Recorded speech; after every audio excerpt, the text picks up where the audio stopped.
Come one, come all. You are now listening to the Aux Podcast. Every week, Monday night, hosted by Steelo and Max. Roll yourself up some poem, pour yourself a drink, get yourself comfortable. We finna chill.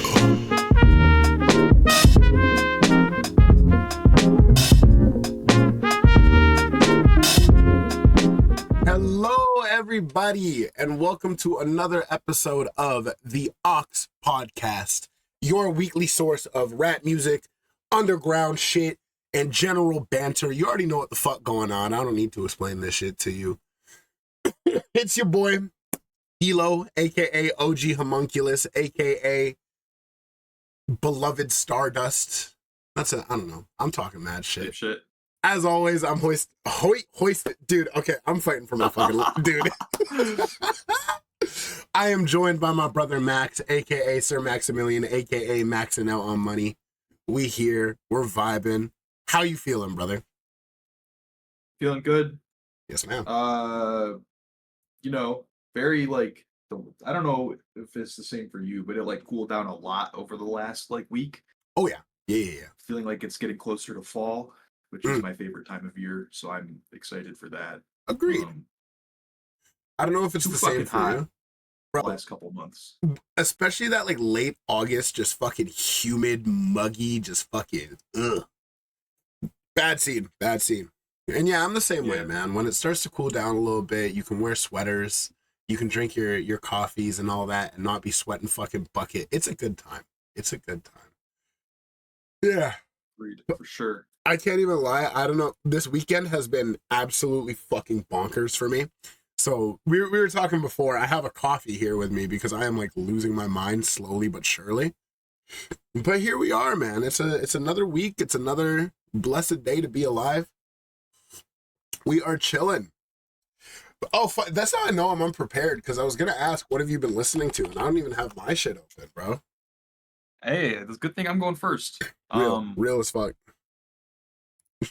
So, in celebration, I guess you're gonna. I don't want to spoil your mail day, but my number one track this week was "Spelling" by Lucid. So good. So fucking good. Listen the fuck out of that. Oh yeah.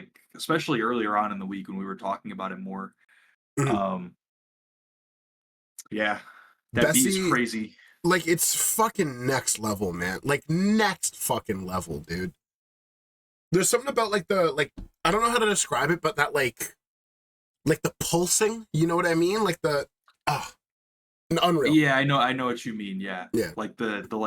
It goes from muted and muffled in some points to slowly coming back. Yeah. So good. That shit is crazy. If anyone listening to this hasn't listened to I Told Bessie, listen to I Told Bessie, because what the fucking unreal, man. So for sure. What else we got on the menu for today, brother? Number 2, I keep coming back to this song, but this week especially, I could not get Bear Trap out of my headphones. That song is fucking phenomenal.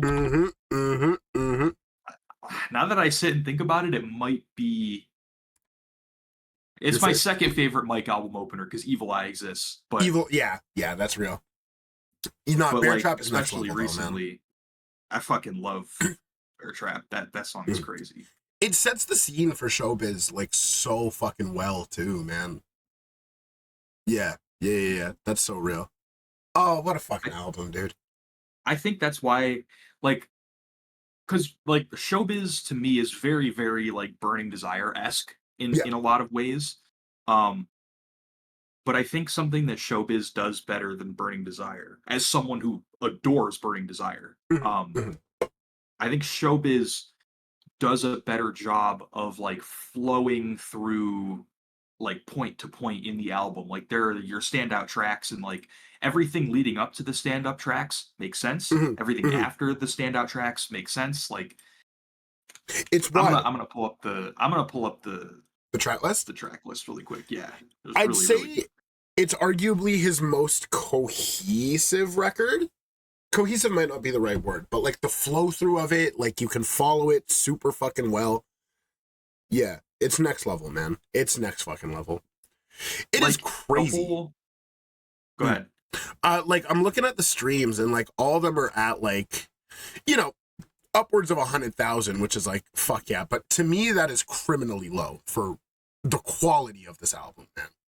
I think, yeah, like, unfortunately, I think Mike is an artist who will never, like, truly get the recognition that he deserves. Agreed. And, like, Agreed. There is no, I think Mike is one of the very few sources of, like, extremely authentic personal art coming out. Mm-hmm. And that's just not what sells anymore, unfortunately, like, unless Yeah. you're, like, a select few names. But Yeah, I will that's always real. be here to listen to this you know, shit, bro. what was the interlude on here? Um, The fucking I love Mike. Full glaze. I don't oh even yeah, care. full glaze. I don't even care. Full glaze. That's me. I feel that's everyone who listens to him, though, man. Like, there was a tweet that I seen from the homie Solo where he's like, "What's your favorite Mike project and what it means to you?" And everyone who responded not only had like a different answer and a different reason as to why that album is so special to him. It goes to show, man, like, it's just real shit. It's just real authentic shit, man. And it's brilliant. It's brilliant. For sure. Yeah. Yeah. Track 3 that you've been listening to, my friend. Track 3, I have been listening a lot to Submarine by the Marias. That's a great album. The closer on that, Sienna, is probably my favorite song off the album now. That actually reminds me of, I forgot that something is releasing soon with regards to that. So oh shit, I'll be sure to bring that up when we go through that. Yeah. I haven't listened to this album. Oh my god. Okay, yeah, you gotta listen to that. Say no more. That's your homework for the week. That shit Say is fucking no crazy. more. Adding it to my little shit. Okay, because I like what I've heard of the Marias. I just don't think I've ever gotten around to this one. Right on. That's real shit. I think it's an essential listen from 2024 for me. Yeah. Bet. Dope. Yeah, Sienna. Fuck, there's hella streams on this. Right on, dude. Track number 4, my friend. Yeah. It very much caught the wave of like the really popular like indie, like the very popular indie wave over the last couple years. Like this album was like heralded as one of those that's like everybody was fucking with this in a certain space. Yeah, like one of the pioneers of the scene. Pioneers is the wrong word, but like I know the Marias are very much so a household name when it comes to that like indie kind of sound, right? Yeah, like I know they opened for Billie Eilish, I think, on her tour last year or the year before, and I think that did a lot too for them. Mm-hmm. Right on. Shit, yeah, I'll tap in, bro. Number 4. I am so low energy today, man. Like we're gonna get through. It's gonna be fine. It's a good time. It's just Steelo loses his mind, part 2. Yeah. Sorry, number 4. Number 4, I went back to some old West Side Gun. Right on. Supreme Blientel. It's a great album. Yep. I really have been fucking with some old Rock Marciano verses, so I was bumping a lot of Rick Martel. That's a really good song. Oh, that's a track, actually. It's a track, dude. Yeah. This album honestly was like one of my first like not introductions to Griselda, but like I think it was one of the first times it ever clicked for me. Mm-hmm. Fun fact, if you didn't know, WrestleMania 20 featuring Anderson .Paak has the same beat as what's the Amine song? Oh my god, yeah. On Limbo. Yeah, fuck. Oh, I forget. But yes, it is the same beat.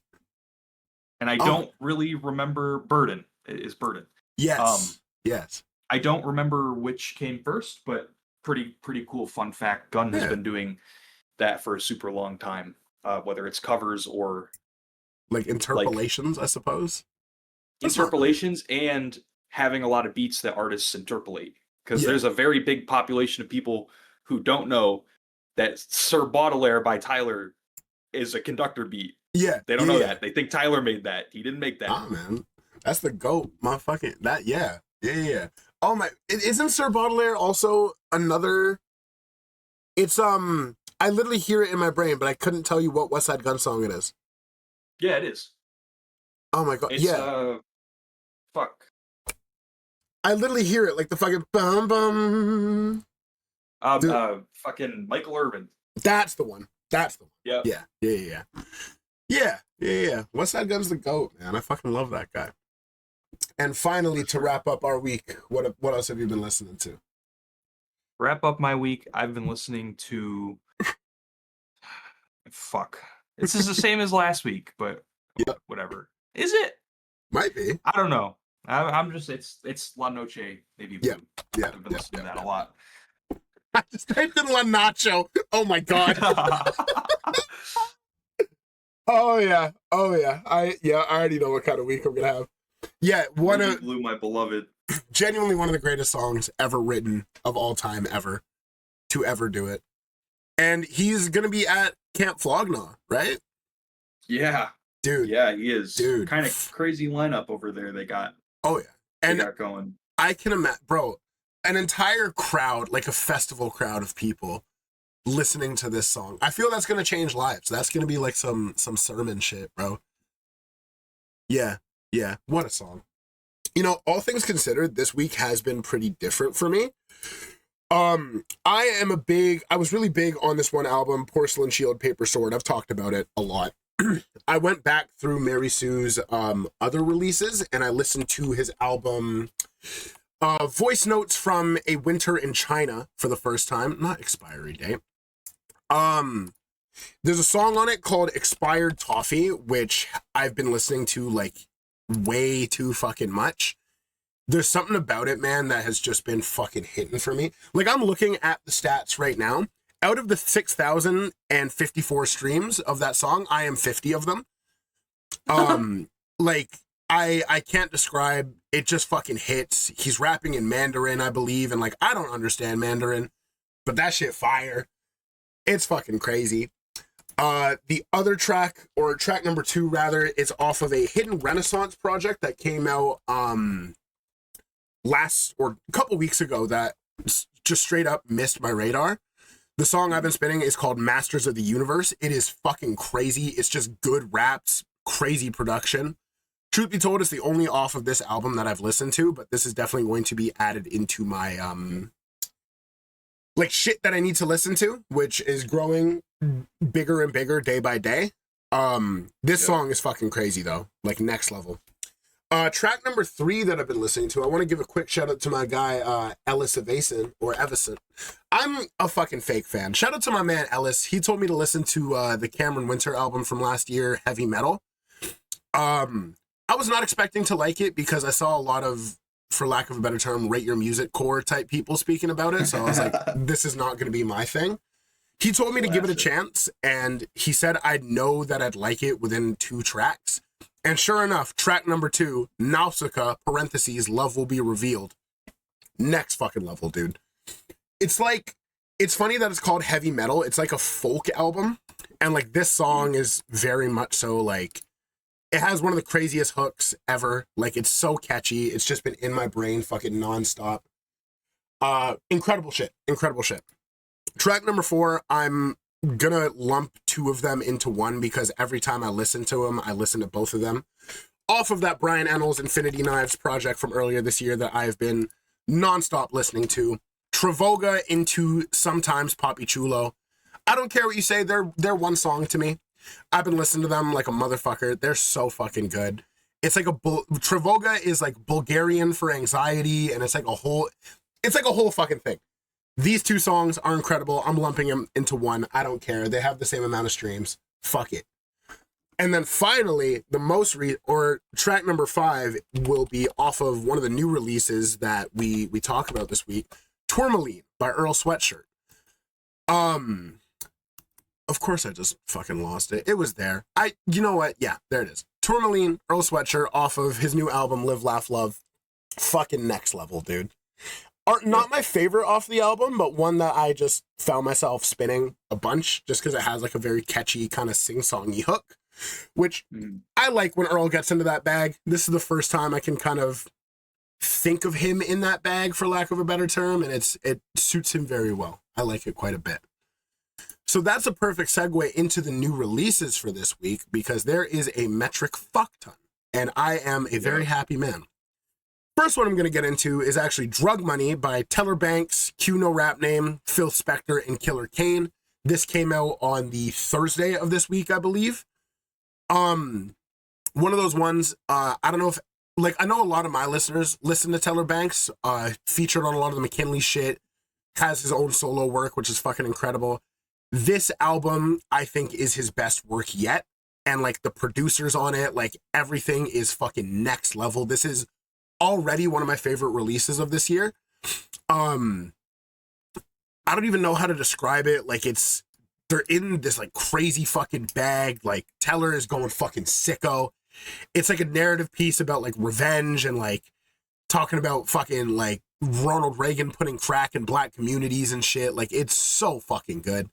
And keep your eyes peeled for tomorrow, because I have an interview with everyone on this fucking album, pretty much. And we talk about it for like an hour and a half. It's really dope. Keep your eyes peeled tomorrow. Appreciate y'all. Aux Podcast shit. I'm losing my fucking mind. Listen to this album. Tomorrow, he means Wednesday. No, this one's coming out on the Tuesday, actually. Oh, shit. Yeah. What? Are you dropping another one Wednesday? Yes, I am. Goodness gracious. Bro, you gotta build up a little backlog or something, you know, like but with all of the interviews I'm doing, it's all like projects that are either coming out or just came out. So I want to keep it on like you know? It's like topical. Exactly. I see. That makes sense. Either way, this album is fucking spectacular. Give it a listen. 32 minutes. I've spun it top to bottom probably like 10 times, I want to say. Really fucking good. Really, really, really good. We're going to skip over the Earl album for now, because I know me and you have a lot of thoughts about it, but that came out. We'll be circling back to it. Truth be told, this one I didn't listen to, but Supreme Clientele 2, Ghostface Killah came out. I gave it a little skim. I didn't have time to really sink my teeth into it, truth be told. I've heard good things about it. I know you gave it a spin, right? I did listen to it. I think...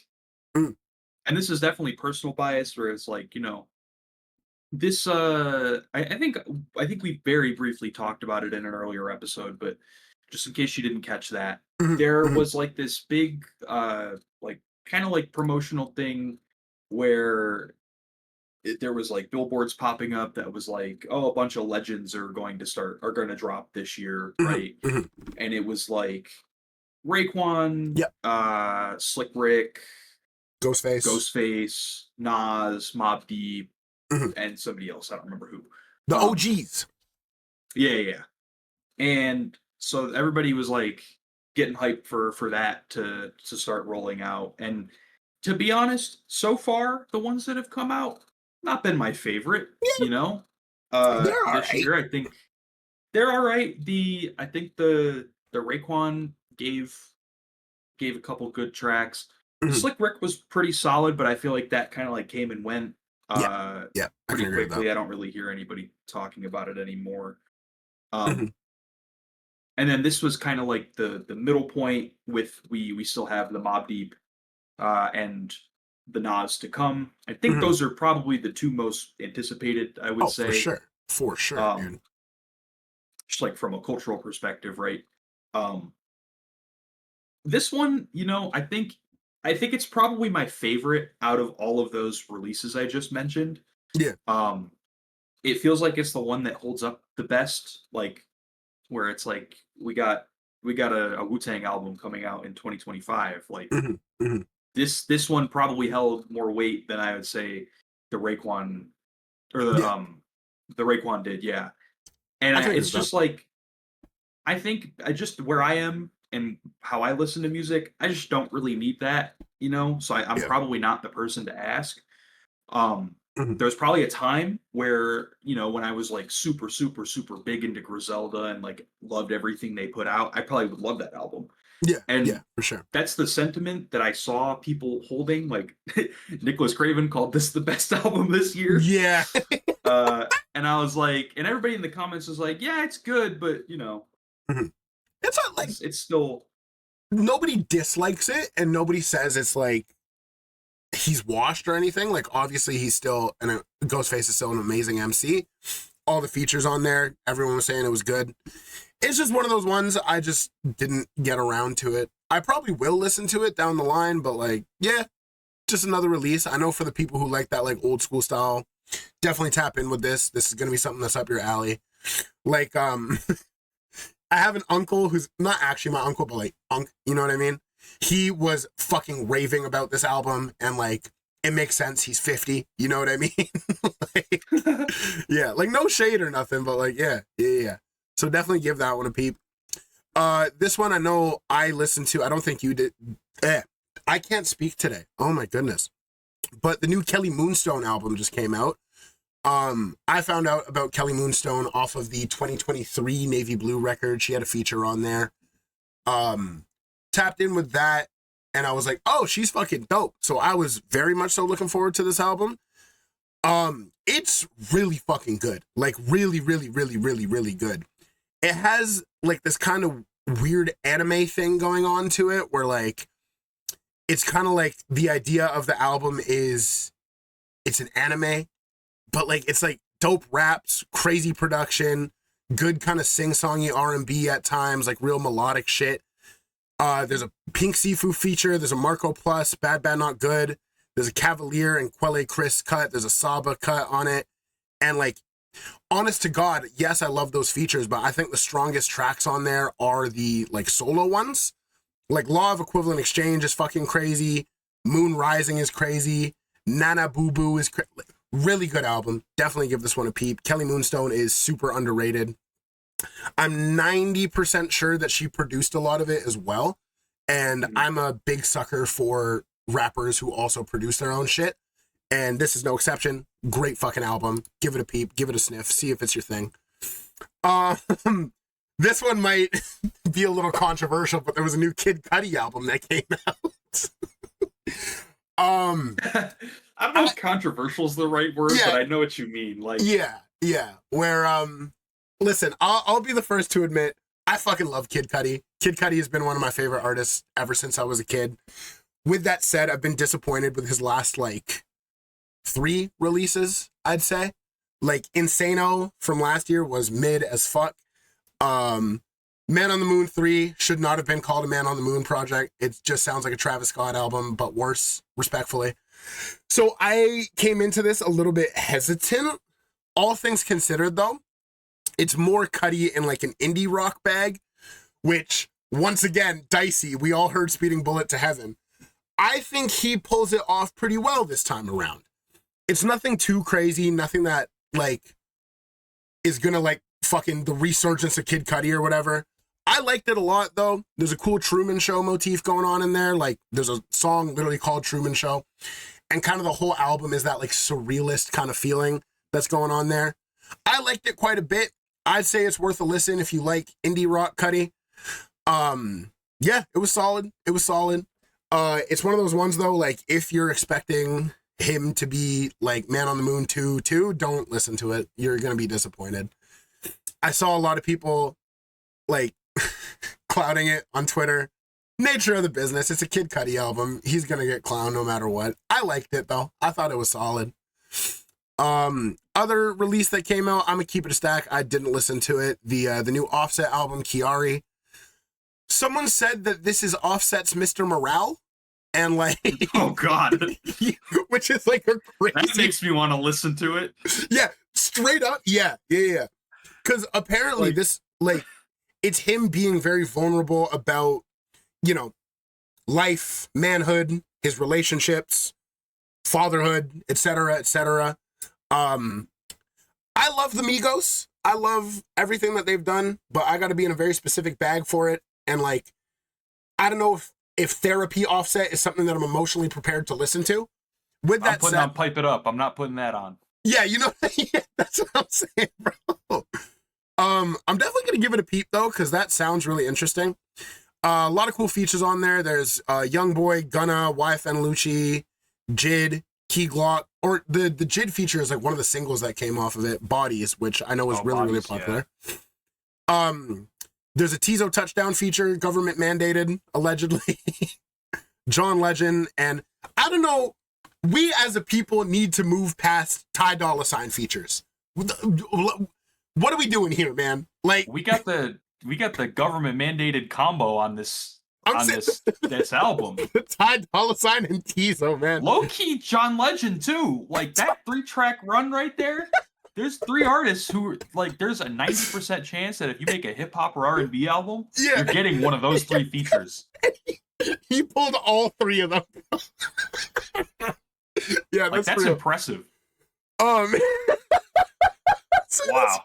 You can really tell when the label has their hands all over an album release. Oh, that's really good. Fucking evil trifecta of John Legend, Tizo Touchdown, and Ty Dolla $ign. Yeah. Oh fuck. Not really hip hop, but there was a Mac DeMarco album that came out that I listened to. I liked it quite a bit. I love Mac DeMarco. It's funny that we branded the Aux as a hip hop podcast, and I'm talking about a Mac DeMarco record, but give it a spin if you like your indie rock shit. Super dope. I really like the song Home. Touched very close to home, if you will. A Nourished by Time album, which has been on my radar for some time. I saw him live open for Toro y Moi earlier this year, and that was the first I'd heard of Nourished by Time, and I was like, oh, this is gonna be fucking sick. Haven't had a chance to listen to it yet, but I know it's gonna be fire. I've seen nothing but praise for it.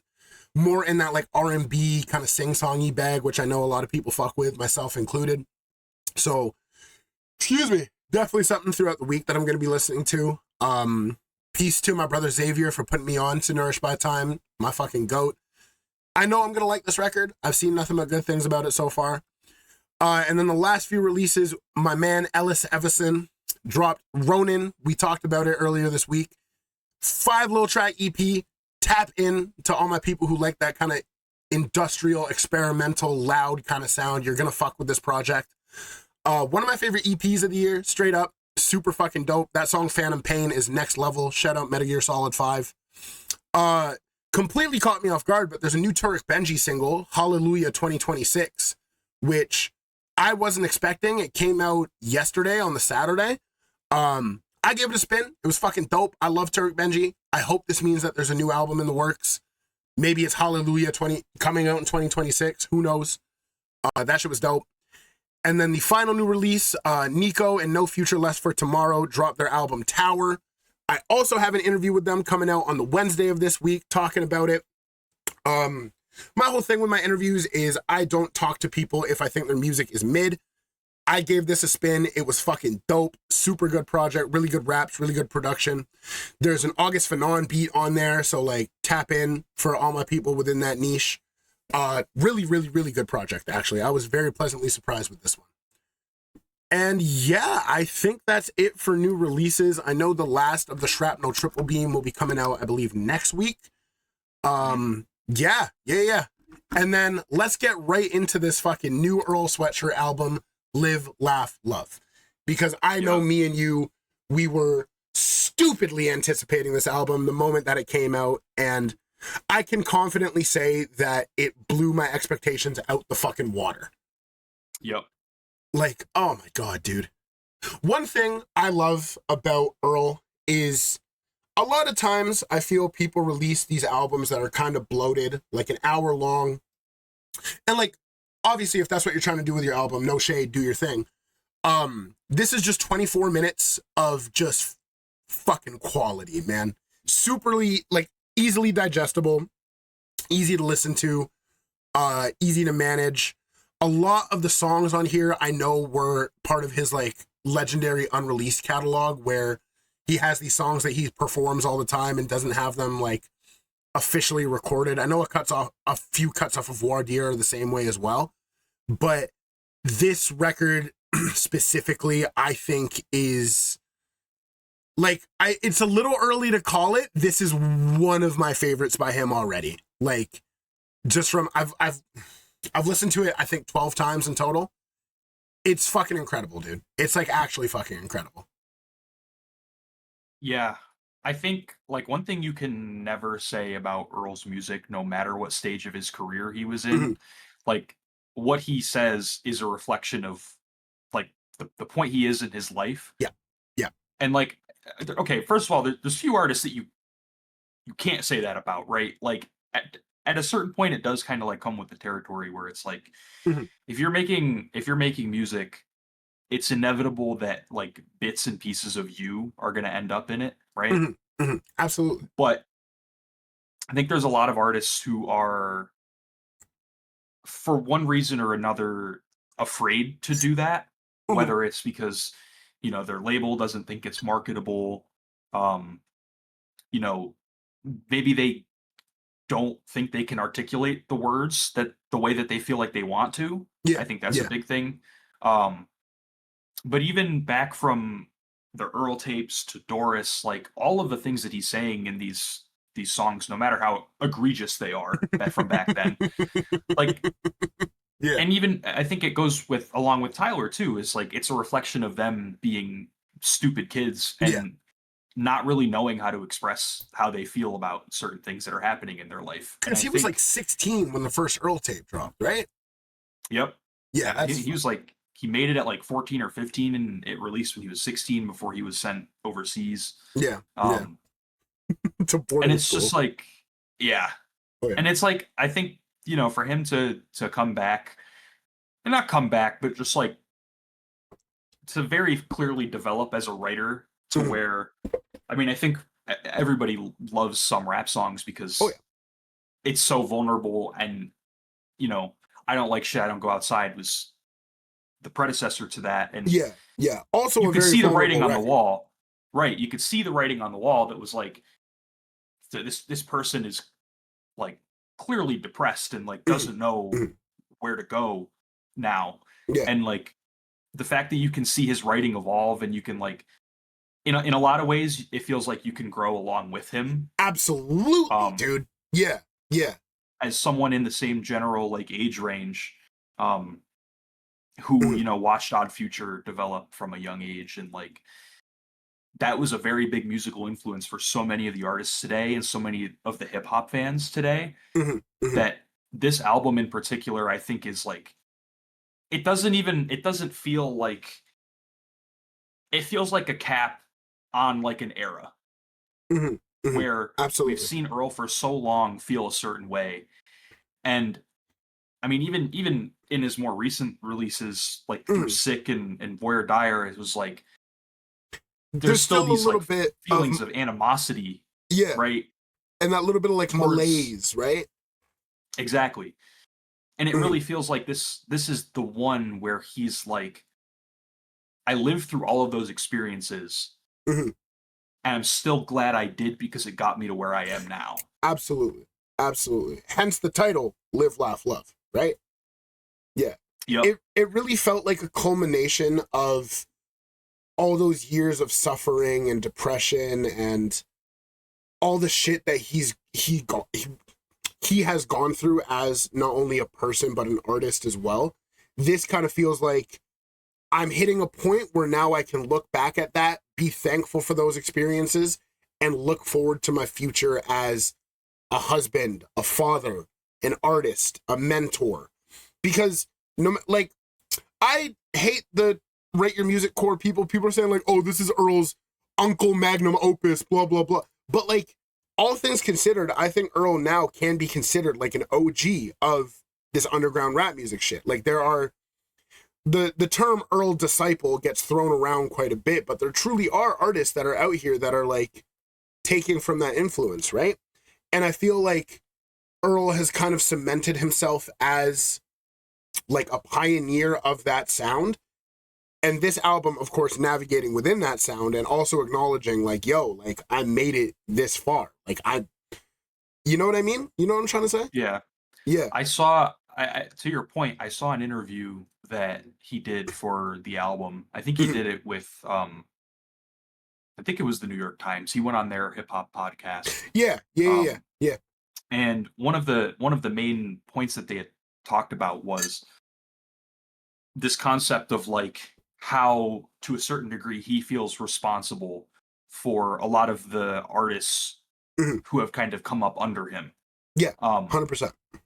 and how he feels it's kind of his responsibility to make sure that they don't make the same mistakes that he did based on like his time, not only Mhm. just like in the industry, but like making sure that I think the specific example he said is like, there's a certain group of people that I feel responsible to make sure that they listen to De La Soul. Yeah. And that they listen to their music. And like, that's my job because I grew up with that. And it was such a pivotal thing for me. Absolutely. That doesn't happen anymore with a lot of the way artists are influenced and how they come up and like the new shit coming out, right? Yeah. It's kind of interesting to think about because all things considered, like the kids, like I was talking with Nico and No Future. They're basically just turned 19, and like even a lot of the other like young cats that are out here doing shit, they're De La Soul, they're Wu-Tang, they're Nas, they're Biggie, is like these artists like Earl and like all of that shit, right? So it really goes to show like the generational difference that's going on and like the influences of this era of underground hip hop. Like we're looking at shit from the 2010s that are considered like the classics now. You know what I mean? Yeah. Yeah. With that said, of course, I do think it's important to go back and listen to like the classics, but like it really is kind of your responsibility as an artist. Like that's real shit that he's saying, that like you need to go back and like do your homework, for lack of a better term, to really understand where the game came from and where the game is going, you know? I think the perspective that he was like specifically, speaking on was like the topic came up that was like there's such a focus on being like the nonchalant cool guy rapper, I think. Yeah. And his point to that like specifically was to say people just need to know that some things have just been done before. And it's okay to do things and have influences and be inspired by things. Yeah. But there's some things that you can't think are a novel idea because like you need to be aware that they happened before so you can properly like express yourself the way that you want to. That's real. That's super real. Yeah, it's fucking wild, man.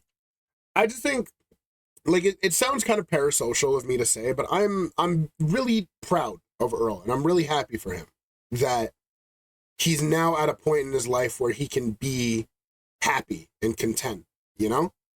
And I think that that's really important. And the fact that he is like kind of guiding this wave and being a teacher in that sense, I think that shit is really cool, man. It's really, really cool. And like, just talking about the music alone, like this shit is fucking incredible, man. Like it's so fucking good, dude. The day that it came out, like I think when it first dropped, I didn't listen on the midnight because I go to bed at early fucking hours now. But that day I spun it top to bottom easily 10 times in a row. Like easily. Yeah. It's next level shit, man.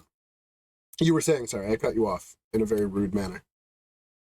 I wasn't going to say anything that important. Right on. I think the takeaway from me, and this is kind of like another secondary thing that I think we've touched on previously, where it's like, I think there was a comment that I saw that made me want to bring this up. It was a discussion or it was some discourse surrounding the new album. Yeah. And someone had tweeted and said something like, this album made me go back and realize that Boyer Dyer was also extremely overlooked. Like, it seems like people really, really latched on to this album when it came out with very little promo. And it just didn't have that effect for Boyer Dyer, which was kind of crazy considering, he made it with one of the most notable prolific hip-hop producers ever. Yeah, absolutely. And I saw this comment that was like, I think Boyer Dyer had a really bad rollout.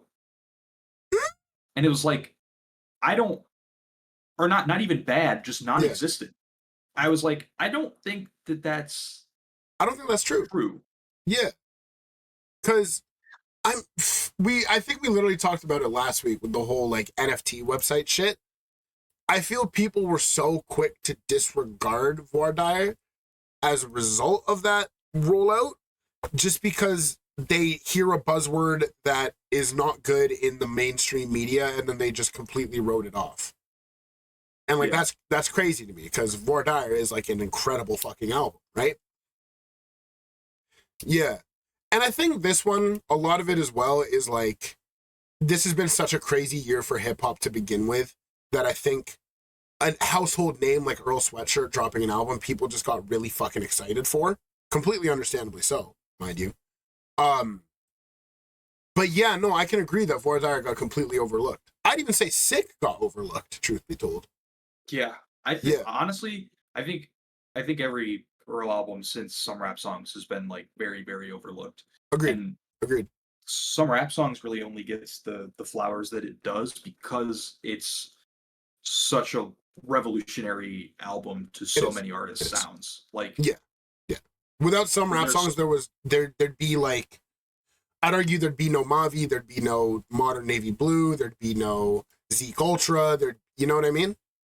There would be no like Zaloopers. Like there are so many artists who we just wouldn't. Maybe because I think the talent is there for every single one of those artists, but they wouldn't exist in nearly the same form that they do now. Yeah, 100%, 100%. But with that said, like the quality of music Earl has been dropping since fucking Doris has been like next fucking level, man. And yeah, this album is no exception. We talked about it before, but favorite songs, I think both of us have the same favorite song, which is Heavy Metal, aka Ejectocito.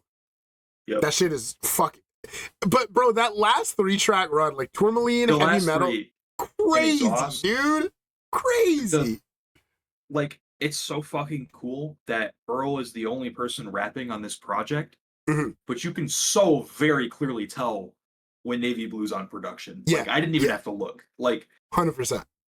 I think it's just such a testament to like, yeah, a lot of these artists are, you know, quote unquote disciples of Earl to a certain extent, but they're still so distinct in their own way. That's like, yeah, they exist within their own sphere to where like putting them on a song together, production wise, just creates something completely different from the rest of the album. That's why I love Exhaust, because you could very clearly tell that both of them had their hands all over that song. Yeah, and it's beautiful. It's beautiful, man.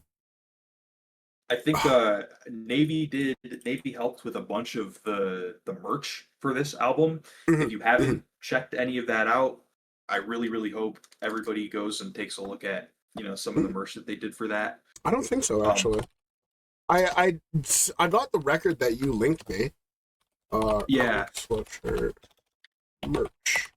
Let's see. I think it's just earlsweatshirt.com. Takes you straight to it. Let's see.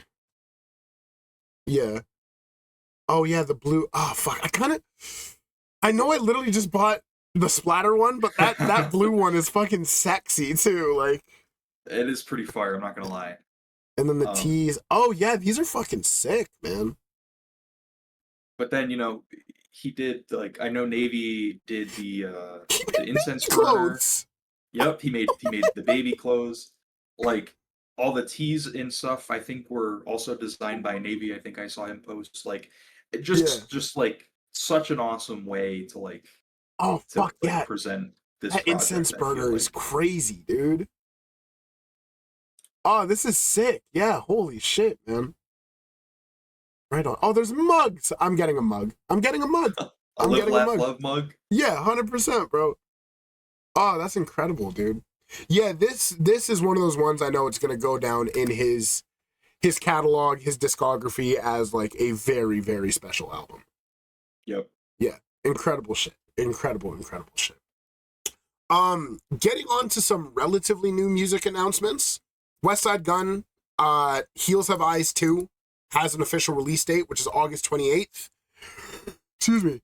No features on it, as far as I'm aware. There probably will be. Yeah, but should be, right? It's a Westside Gunn project. I'm pretty sure. Yeah. It's 12 tracks long. If it was like 5 songs long, then yeah, maybe it's just a solo little thing, but no, I'm 99% sure that it's got features on it. We will get a Stove God Cooks feature.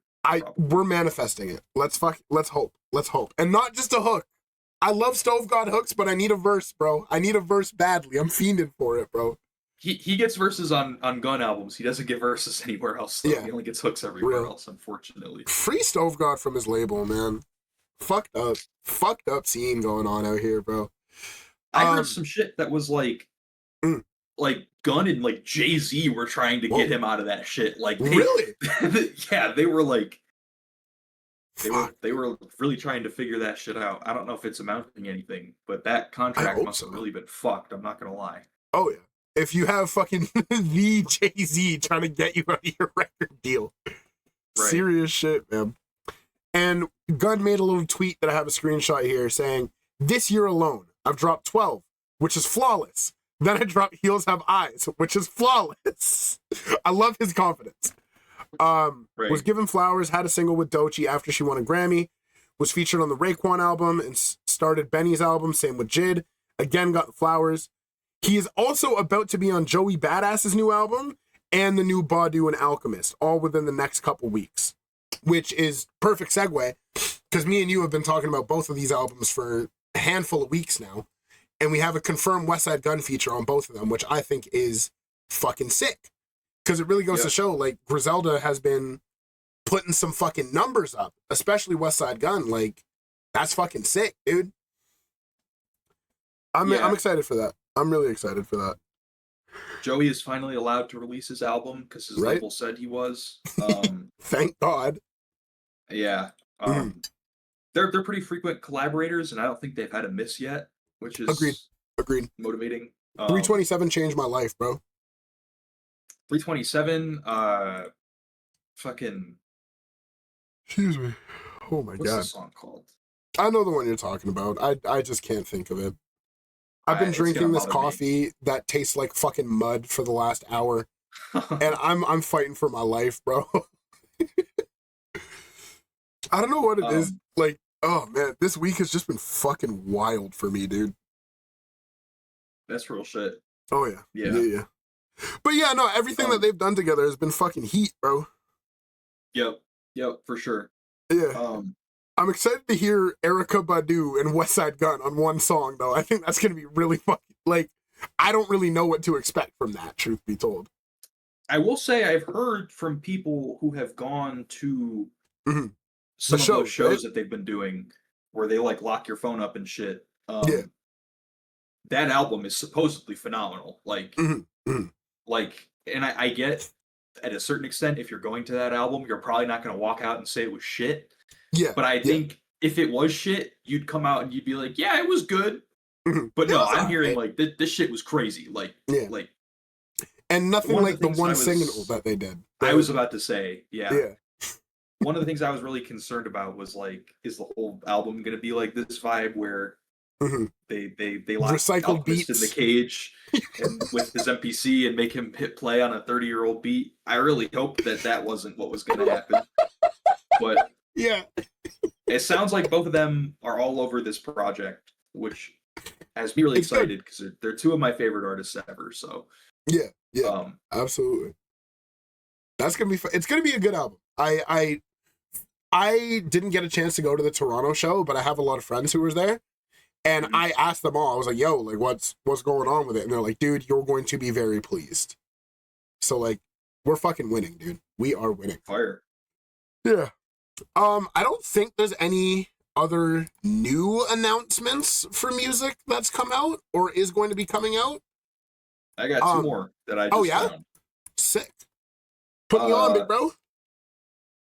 So I just saw a tweet that was like, apparently Beanie Siegel and Jadakiss are dropping an album soon. Whoa.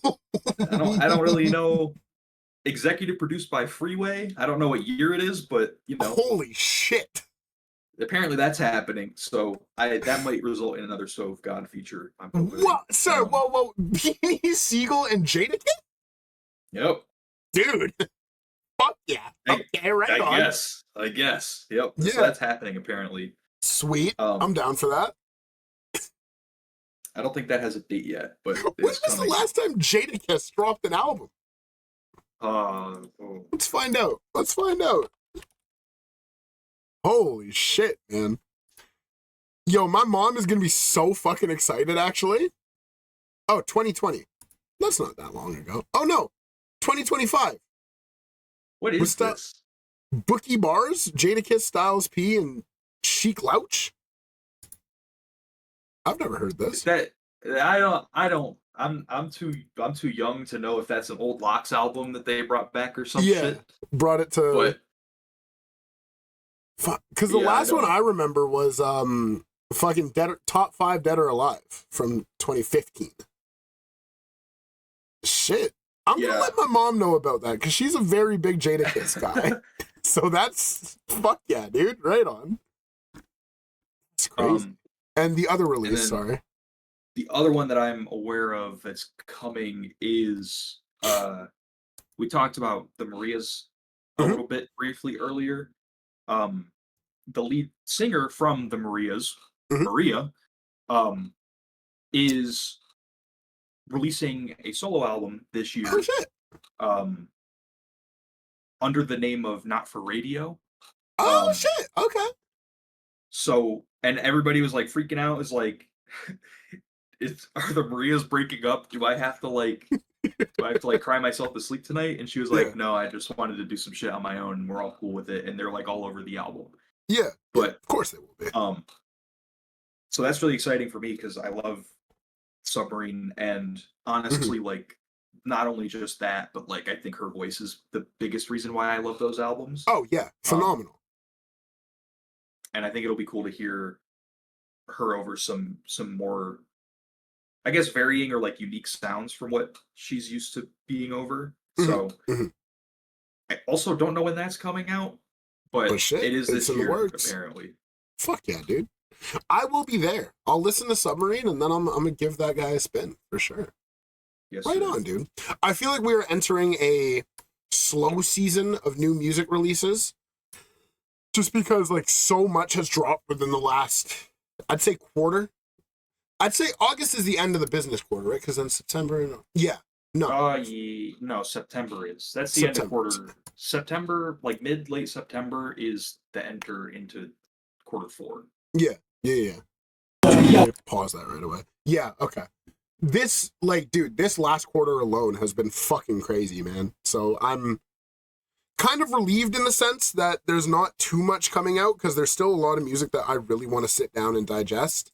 So, I mean, the problem is like, for what we know is probably coming in quarter 4, based on like what we know is coming is like Arm & Hammer, Elucid Seb Bash, Arm & Hammer, Shrapnel, Elucid Seb Bash, Shrapnel. There's a solo Alchemist Curly Most Caster. Def. Yeah, Alchemist Most Def. The Mob Deep, Nas. Oh, fuck. Yo, this is Haram 2. Haram 2, bro. This might go, 2025 might go down as one of the greatest years in music history. I'm not gonna lie, man. Like, it's fucking next level, dude. It's next fucking level. I know apparently, I don't know if you're tapped in with Genesis Owusu, but apparently he's working on something that might be coming out as well. That's gonna be fucking nuts. His last record, Struggler, is one of my favorites of all time. It's gonna be fucking crazy, dude.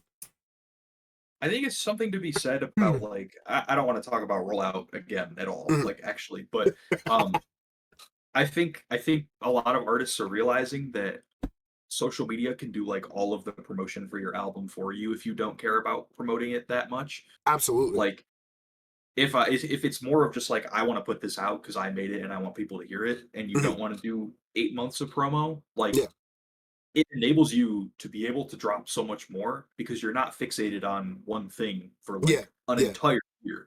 Look at Earl. Look at this most recent. He announced this shit a week ago and then he dropped it. And there's like already so much buzz around it, right? And we're so used to like kind of like seeing Earl disappear for years, like points of time. Yeah. And he's been pretty active this year. Like, I mean, he did the Mavi single. He did he's been like performing live a lot and doing a shit ton of live shows. Like he's on a world tour with Wiz Khalifa, or he was or still is. I think he still is, yeah. Which is and it's fucking like, nuts, dude. I really prefer when artists don't feel the pressure to like, or maybe it's their label that wants them to do it more than anything, but like reason 5 million to stay independent as an artist. 100%, man. And I think if you are an artist of that caliber, like you kind of, is Earl signed to a label? No, he dropped the shit independent, right? Yeah. He owns or is like the executive producer of Tan Grisetia. That's the one. Which is what all of his shit comes out under. So it's his label. Good for him. Good for him. We have pretty much been going for an hour and we haven't even gotten into the shit that we wanted to talk about. And I think that's really funny. So I'm just gonna quick little touch over this weekend. Part of the reason why I'm so fucking tired is I was at the Secret Scriptures block party in Toronto. I have some footage pulled up, which let me turn down a little bit. Genuinely one of the favorite hip hop events I have been to in recent memory. Crazy performances from No God, No Nas. Othman premiered pretty much his entire new solo album, which is fucking crazy. That's gonna be coming out later this week, I believe on the Friday the 29th. Sneaky Preacher, Big Z, Jordan, everyone was there. It was like a fucking crazy time.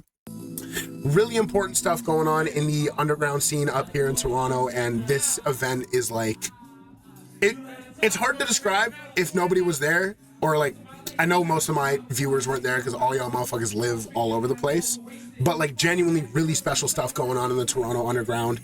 Crazy event to be a part of. I was honored to be there. Peace to everybody in Secret Scriptures. Peace to everybody adjacent to that. There was performances by like Pudge, Santiago. Jordan technically isn't part of Secret Scriptures, but that motherfucker's like an honorary Secret Scriptures member. His performance was crazy too. This shit was crazy to be a part of, man. It was super, super dope. Yeah, I just wanted to touch on that. If they ever throw another event, and I know all y'all motherfuckers in Toronto, pull the fuck up to this shit because it was fucking wild. And that kind of segues a little bit into what we want to talk about like concert culture. That was very much so a very good quote unquote. It's not really a concert because it was more or less just like a fucking house party. Excuse me. But it really goes to show kind of the difference of what the fuck am I trying to say here? Dude, I'm losing my mind. Like, there's events like that have really good like culture and good crowds, all of that put together. But then that goes to show that there's also some other shit that isn't that case. You know what I mean? Where me and you, we met last year at that one Mavi show, right? And there was some very interesting things going on in that crowd. And I think it really goes to show there's... What the fuck am I trying to say here? Max, I'm sorry, man. I'm losing it, bro. I got you. Just because you buy a ticket to an event or you show up doesn't mean you get to behave and act however the fuck you want. And some people need to hear that because they think that spending money on something means that they're entitled to make it a good time at the expense of others. Yeah. So I think some people really need a crash course in concert etiquette. Concert etiquette, exactly. Yeah, literally. Some people, and unfortunately, I think it comes with the territory of consuming art that isn't made for you, right? To a certain degree, where it's like you are able to act and feel a certain way because to some degree you don't understand and can't understand a lot of the things that the person on stage is saying, right? Yeah, without a doubt. And so when you find yourself in that situation, you need to learn how to literally either just shut up or be respectful. Yeah. Be there tastefully, you know? Yeah. Yeah. I think it's actually a little bit more indicative of like a societal problem where I don't know how chronically online you are. Have you seen like the performative male Claro stuff? Matcha with a tote bag. Yeah. 100%. That's me. Real shit. Yeah. It's not me, but yeah, I can understand why, some people may do that. Anyway. Yeah. But my point being, I think we've actually gotten to a point where, I mean, let's face it, like the concept of liking underground hip hop it's not as like unpopular of a thing as it was 5-6 years ago, right? Like, absolutely. Even 2-3 years ago, I'd say. Yeah, it is exponentially being more acceptable to consume that form of hip hop and that form of art, no matter who you are. And I think what comes with that territory is like a lot of people like the things they do for very different reasons, which is okay. You don't have to like something's like, you don't have to like this album or this artist because of this certain thing. You can like them wherever you want. Yeah, 100%. But I find a lot of times the reason that people like an artist is indicative of how they feel that they can act and behave when they talk about that artist or go to a live show. Right? I think a lot of people are comfortable with going to live shows and, you know, like showing their emotion if it's an emotional point in the show, 100%, right? man. Like even just at that Mavi show, like, dude, there were some dickheads in the crowd, of course, but like everybody was locked in when Drunk Prayer came on. 100%. I don't know if you saw when he did The Giver, I was literally like bawling my eyes out, dude. Like, I don't think I did, but it was kind of funny because like he was doing it and I was like rapping along the entire way, and then the hook comes in like, make it make sense to me, and I was like literally like tears streaming down my face, and this girl next to me looked at me and gave me like a pat on the shoulder, and I was like, yeah, man. But like, this shit means something to me. This shit means something to me, bro. It goes to show, like, I feel that's kind of what it, not fucking putting me above those dickheads, but like that's what it should be about. Connecting with the music and like appreciating the art that is made. You know what I mean? Because like Shadowbox, I'm going to use this as an example because this is like the one that's most fresh in my mind. Very emotional album, very personal album. I feel everybody who really connects with that music connects with it for an incredibly personal reason. He was doing that set, or he was doing Shadowbox top to bottom. Midway through the fucking album, we have these drunk kids going like, do sense, do daylight save. And it's like, dude, like, shut the fuck up. Like, let the man do his set. Let the man perform what he wants to perform. He's gonna do it after. Like, chill the fuck out. And I feel it's like you said, like people buy a ticket to something and then they think they own the fucking experience. And like, that shit's cringe, man. And that's the reason he didn't come out to sign our vinyl afterwards. I mean, I think like, yeah, like, especially like when you make such like heartfelt and personal music. Yeah. So I don't want to say there's an expectation that everybody like respects that, because there's really not. Like, it's there should be, like, if you're a respectful person, then there is, right? But I feel like going and performing a lot of those songs and seeing how even just a few of the bad apples in the crowd react would really fuck up my perception of like this city and where I'm performing and the people that are here. Because like it really would make me not want to come back there. I think a really similar example that got a lot more publicity was the whole Mike Mosh Pit thing with the white kids in Europe with the chessboard. The chessboard. And it's like, if I'm Mike, I don't want to go back and perform there again. I'm not rushing to, at least. Like, absolutely not, man. And like, dude, I mean, it's like sorry to interrupt, but another show that I think of, I went to a Panchico show earlier this year, right? And like, no shade against Panchico fans, that was one of the worst fucking crowds I've been in my entire life, dude. Like, it was just like fucking like no sense of boundaries. Everyone was screaming and shit. And call me old, when I see niggas in a crowd with a fucking 3DS recording, I'm like, dude, the bit was done in like 2019. Like, what the fuck are we doing here, man?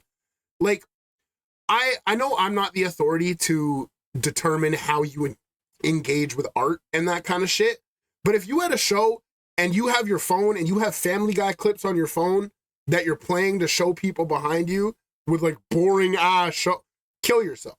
That's a little intense. I'm sorry. That's a little intense. Oh, we're getting demonetized. I'm fucking finished. But like, you know what I mean? Like, I feel people are so concerned about themselves in an environment like that, when I feel at a show, the only thing you should be concerned about is the music. You know what I mean? That's just me. That's just me. I think and very slight segue that will eventually reconnect to the main point, but Mhm. like I was recently trying to get tickets to Camp Flog Gnaw this year, and Yeah, yeah. A, it's expensive as fuck, but B, one thing I realized really, really quickly is like I do not think that I'm a fan of like the festival, like Yeah. Environment, just right? idea of being there. Yeah, like I am here because I want to see like Navy Blue and Mike, and they're not the Mhm. biggest artists in the world, so they're gonna get 2 p.m. set times on Sunday, Mhm. and there's Mhm. gonna be 50,000 people sitting there waiting to hear ASAP Rocky, who hasn't released an album in 10 years, and Yeah, like yeah. that's not going to be a fun crowd because I know none of those people a give a shit about what they're listening to, nor are they Mhm. going to show the artists that are there respect. Yeah, Which yeah. like I think that's like what the larger problem is Mhm. for like this cultural revolution of like people just being dickheads at concerts Yeah. is a lot of people's concert experiences have been at festivals where you are such a minuscule drop in the bucket of people there that you Mhm. can kind of just do whatever the fuck you want and you actually won't impact anybody's experience. Yeah, yeah. But people will see, oh, I've heard this artist on a feature once and their tickets are $30. Let's go to their show tonight, waste it and have a good time and not care what Mhm. happens to anybody else's experience. Like And that's just that's what I like, think the issue is. Like yeah, yeah. 100%.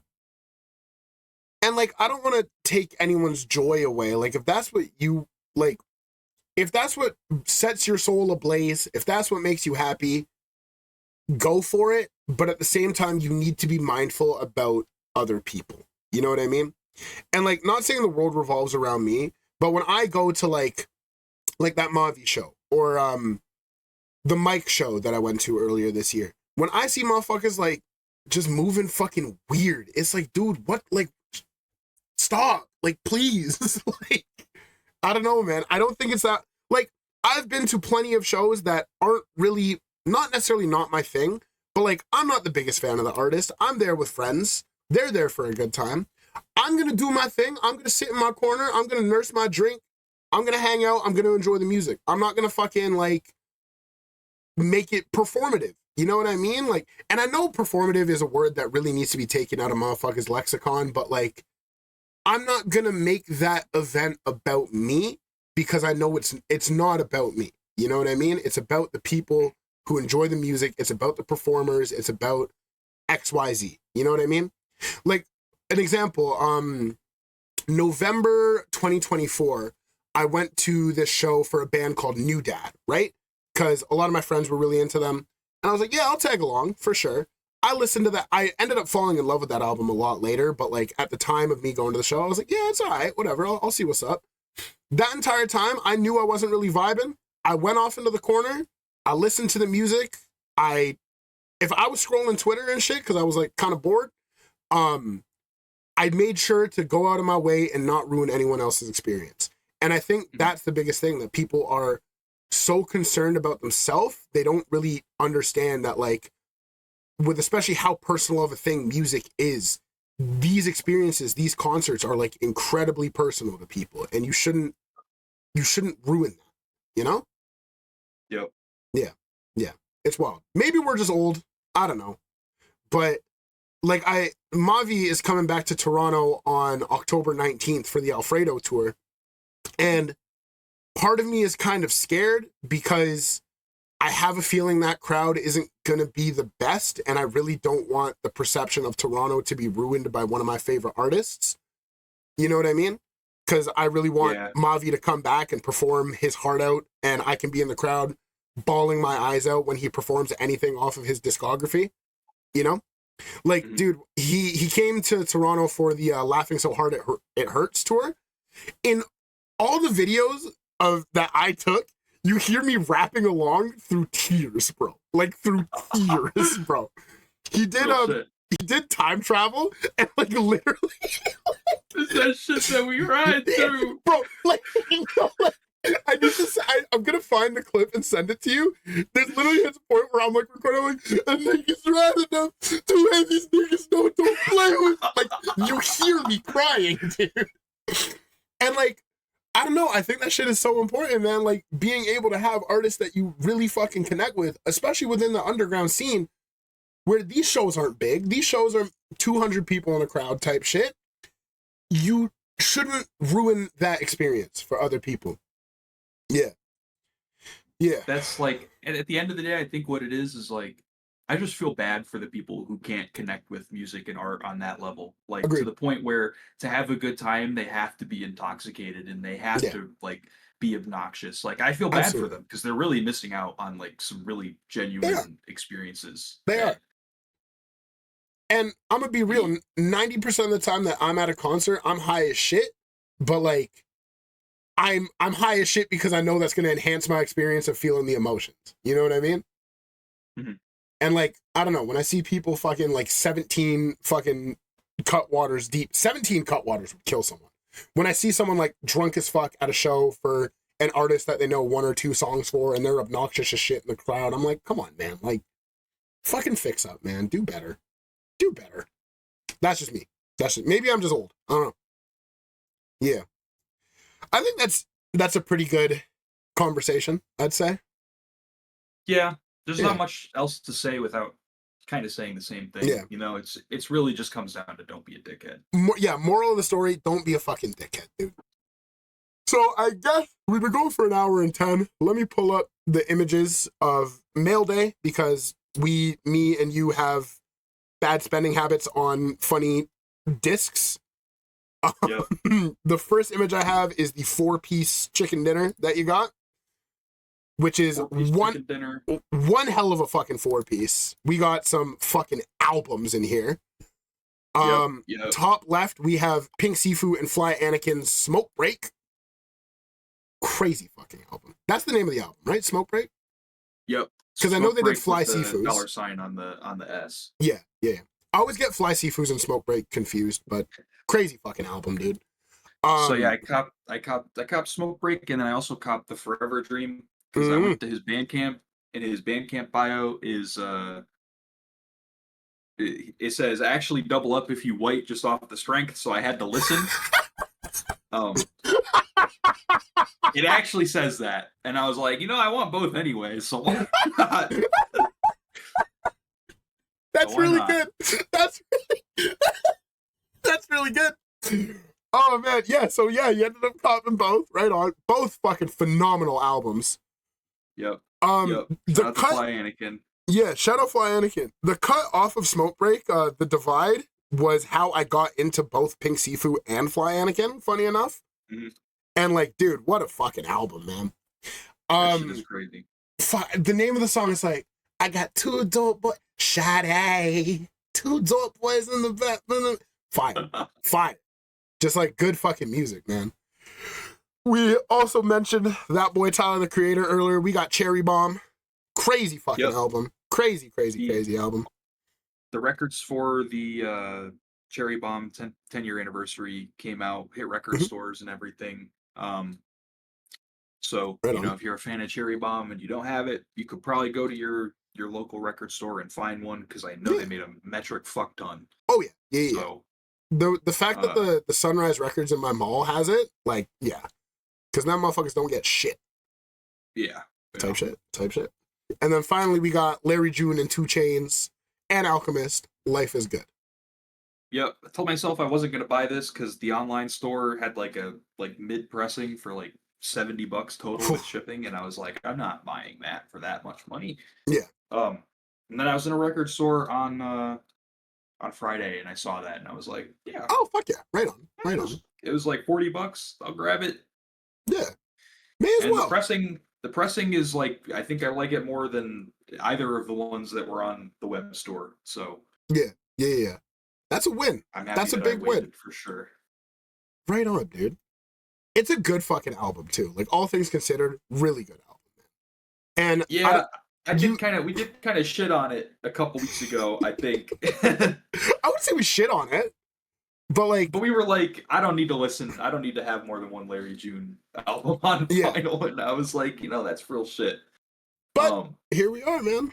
There's a bonus track on it with an Alchemist verse, right? Yeah, there's two bonus tracks. The deluxe did hit streaming, so Oh shit. Okay, you right on. don't need that to listen to it, but Mhm.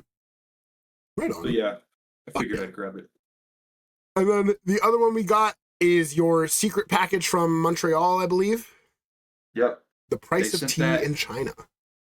Went all over the fucking eastern U.S. before it made its way to me, but it arrived safe.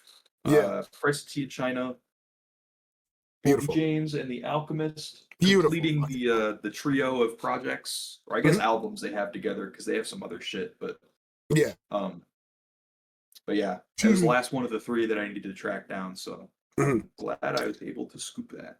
I need you to send me a video of Grey October, please. I got you. That shit Appreciate does sound you. crazy. Like, oh my, what a fucking song, dude. What a fucking song. Yeah, right on. This is a grail, I'd say. This is a grail. This is one of those ones like, see, I'm performative with my record. There was that one tweet where it's like, I feel like collecting vinyl is performative. Don't get me started. Yeah, it's only performative if you don't have a record player yet, like my bitch ass, but here we go. Actually, you know what? We're doing a hold on. Oh, it's tucked away. Oh, it's really tucked away. You know what? It's stuck down there, but I have a record player here that I'm going to set up later this week. Because instead of ordering one, I was talking to my mom about it, and she was like, yo, we have one in our storage unit. And I was like, what? So I have a record player now. That's a win. Yeah. That's fire. Yeah. Right on. Excuse me. For my mail day, let me change the scene to the one that has my camera. And I'm actually going to be a bitch, and I'm going to enhance the size of it. Never mind. No, I'm not. That just looks scuffed. This is a scuffed fucking episode, guys. I'm losing my mind. But we hinted to it earlier this episode. I told Bessie, Lucid, probably in my top 5 albums of all time ever. This album, when I first heard it, like, actually changed my life. It changed the way I perceive rap music. It has a dope fucking sleeve. I believe Alexander Richter did all the photo shoots for it. Sleeve has like the track list, all of that shit. I'm not streaming my Discord, but I'll send you a picture after. The pressing itself is like this nice, like clear, I think they called it cola bottle. Boom. It's like a nice kind of see-through green glassy color. What have I said about this album, or what can I say about this album that I haven't said before? I first heard it at a very pivotal time in my life where it's funny because on Spelling, like the opener song, it says like, so what's the exit plan? You're not just going to leave your community behind, et cetera, et cetera. And that is kind of I say this a lot, but that's kind of a rosary to me because I value community very highly. And that's the thing too. Like, I'm not going to leave my community behind. I'm going to do my best to, show love, spread love to everybody around me. And yeah, like that shit just goes fucking crazy, man. And like the track list, like Sardonyx, dude, Mangosteen, Impasse, Bunny Chow, Old Magic. Bro, on Old Magic, the fucking chorus just like, another portion of protection for me and my niggas. I say that to myself at least once a day. You know what I mean? Like that shit it's serious for me, man. And Betamax is one of those songs that I haven't heard it live yet. The fact that it damn near brings me to tears when I listen to it just by myself with headphones. Like, dude, if Elucid, come to Toronto. I still owe you $5. Please come to Toronto, please. I need it badly. Yeah. Crazy album. That's the only one I got this week, but I have like a fuck ton more on the way. Like a lot. I've spent a lot of money on records recently. So yeah, I'm excited. I'm excited for that. And I think that's it. I think that's it. And as per usual, we are going to close the episode out with an album that I think everybody should listen to. I have mine good to go. I'm going to talk about it while you get yours ready. Yep. Once again, I talked about it earlier this episode. Voice Memos from a Winter in China by Mary Sue. I don't like giving albums numerical values. This is a 10 out of 10 for me. This is a perfect album for me. It is like, dude, it is everything that I love about rap music and hip hop and production and everything, like, just wrapped into one cozy fucking album. It's about an hour. It's 51 minutes in runtime, but like genuinely no skips on it for me. Everything off this shit is like next fucking level. In terms of my favorite songs off of it, everything. But like some real standout ones for me. Fables, Sorta, Sentimental Things. I'm literally just gonna list off the entire track list, but like Expired Toffee is a crazy one. Coel Calls is crazy. Winter Love is crazy. Beijing Boom Bap is crazy. Mary Sue, Sweeter Than Fondue. And then fucking 15 and 010 Trick rapping in fucking Mandarin. I don't speak Mandarin. This shit fire, bro. Like Chinese century. We are locked the fuck in. I be practicing my feng shui. This shit is like feng shui aligned album, bro. Next level. I could go on for hours. It is so fucking good. Genuinely, if you haven't listened to this album yet, listen to it. Criminally fucking underrated. Mary Sue is slowly but surely becoming one of my favorite artists ever. Yeah. Type shit. And as for yourself, brother, what is the recommendation that we're sending our lovely, beautiful people off with? We talk about For the Love of Money a lot this year. Yep. Like every other week. But if you haven't heard Dante's Inferno beginning to end, you should go listen to that. Real as fuck, man. Popped into my head because Earl shouted out Niante on his most recent project. Yeah.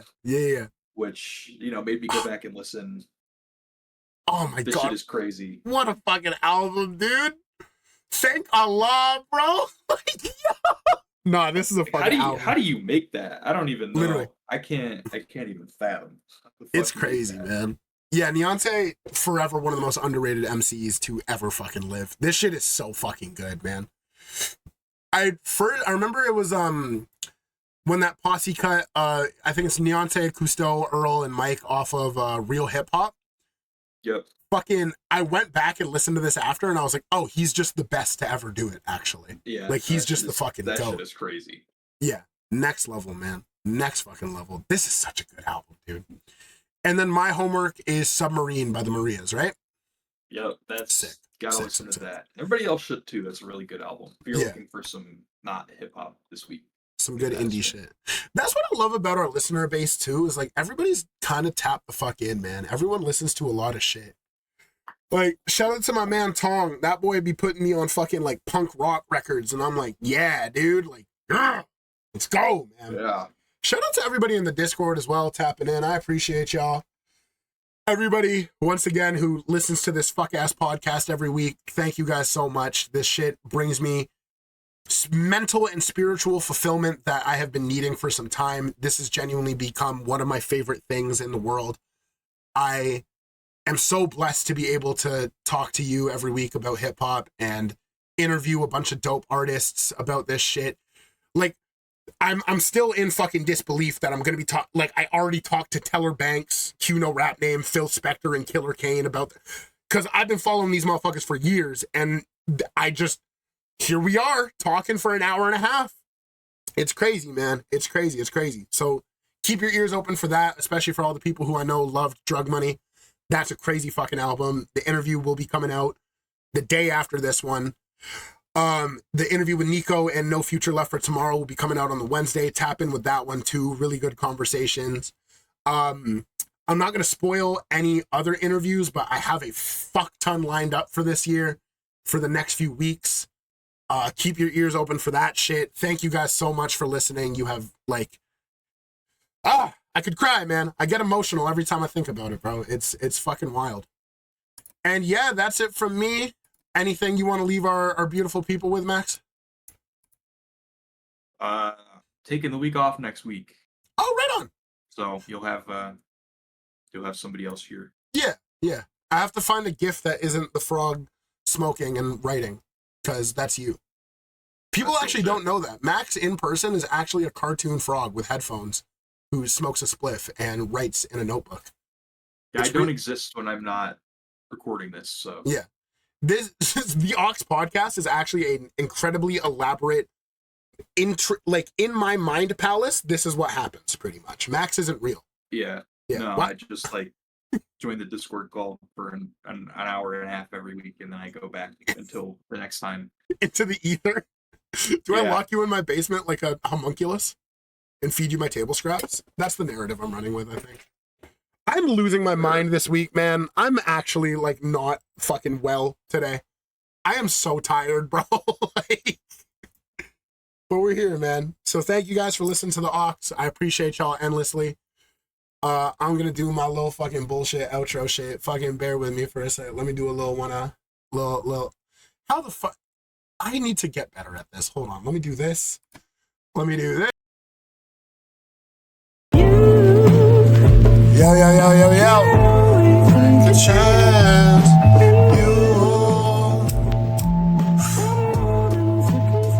Yo, yo, yo.